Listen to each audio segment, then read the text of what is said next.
Cette conférence va maintenant être enregistrée. Bonjour tout le monde, jeudi 7 mars 2019, point bourse du jour.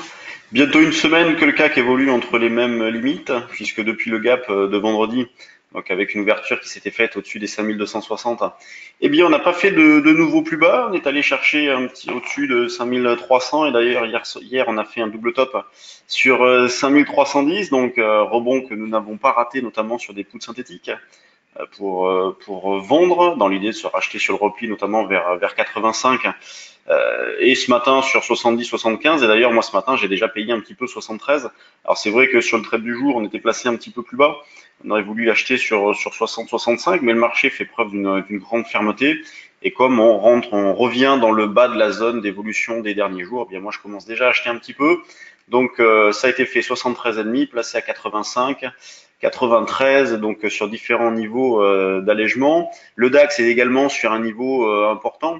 On va prendre un petit peu de recul. Vous voyez, la zone des 11 515,20, c'est une zone importante sur le DAX. Donc on est en double appui avec lundi 19 heures. Donc sur le trait du jour, on a proposé un achat dans cette zone-là dans l'idée d'aller chercher donc 560 qui est déjà fait, 580 et pourquoi pas 620, 640 si jamais ça veut sourire. Donc toujours le même constat de fond, hein, rien de nouveau en ce qui concerne les news, toujours des marchés qui restent fermes, qui retracent pas beaucoup, et on arrive sur des résistances assez fortes un petit peu partout, que ce soit sur le CAC, sur le DAX.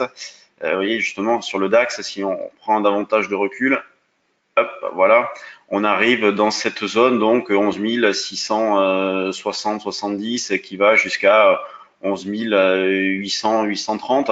Donc on est dans une zone de résistance assez forte, mais les dernières résistances, le marché les a explosées. Donc on va plutôt se concentrer sur des niveaux d'alerte à rapprocher au fur et à mesure de la hausse plutôt que se fixer de véritables objectifs sur lesquels on ferait quelque chose.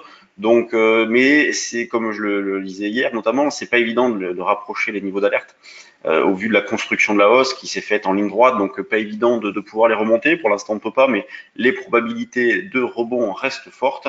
Donc moi, je continue à travailler à l'achat. Et vous voyez, dans l'idée de systématiser un comportement, tous les achats que nous faisons en ce moment, je ne sais pas si ça va marcher, mais je sais qu'il faut que je le fasse.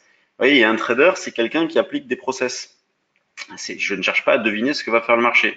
Donc j'ai mon scénario, ma stratégie. Je me dis que tant que le marché est au moins au-dessus de 5240, 50, j'achète les yeux fermés. On est au-dessus, j'hésite pas, j'achète. Et si on passe en dessous, on aura une première alarme. Donc on verra comment on le gérera, si on a la possibilité de sortir sur le pullback, si éventuellement on se couvre sur des options. Vous voyez, c'est comme ça qu'on va aborder les choses. L'eurodoll, lui, ne fait pas grand-chose. Il tourne autour des 1,13 depuis mardi. La zone de vente qu'on avait proposée, donc autour de 1,13, 15, 20, a fonctionné hier, donc permis de faire un petit écart dans la journée. Vous voyez, celui-ci, éventuellement de recommencer là. On est placé à 1,13, 23 pour vendre en double top, dont l'idée est donc d'exploiter la zone 1,12,90, 1,13, 20, 25. Sur les actions, pas grand-chose à se mettre sous la dent ce matin en termes de news. On a les résultats d'Elis qui étaient plutôt pas vilaines graphiquement.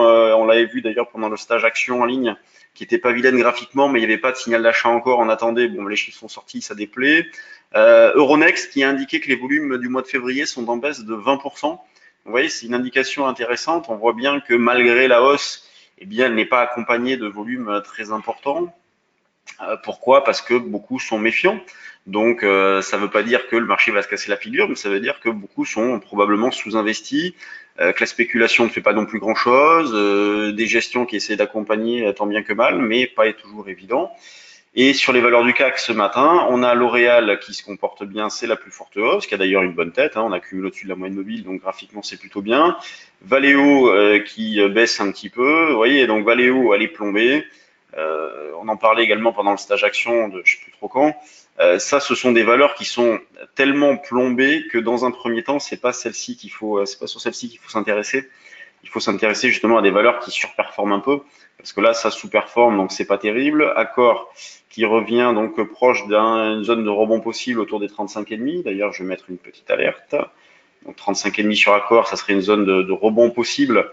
Il n'y a pas de signal, hein, mais ça serait une pure anticipation. Peugeot qui revient en arrière, Renault, donc les bancaires moyenne. Pour le reste, très régulier. Sanofi se comporte bien, donc sur le fond, il n'y a absolument aucun changement. Sanofi d'ailleurs qui se rapproche d'une zone de résistance, donc d'un éventuel double top.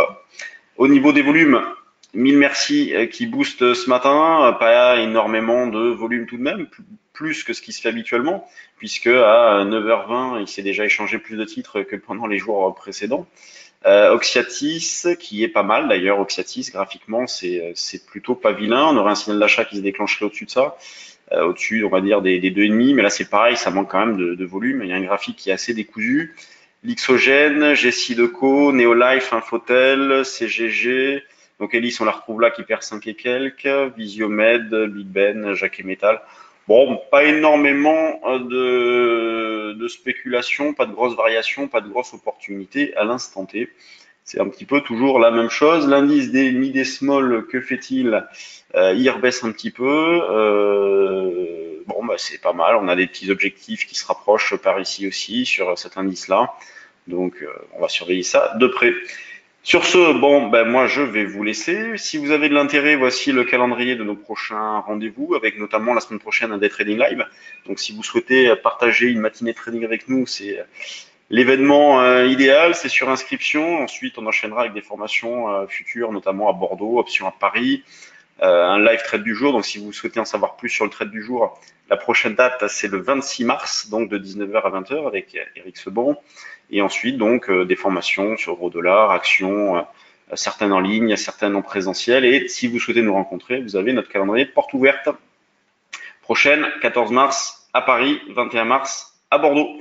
Sur ce, je vous laisse. Passez une bonne séance. Et puis, on se retrouve demain. Salut tout le monde.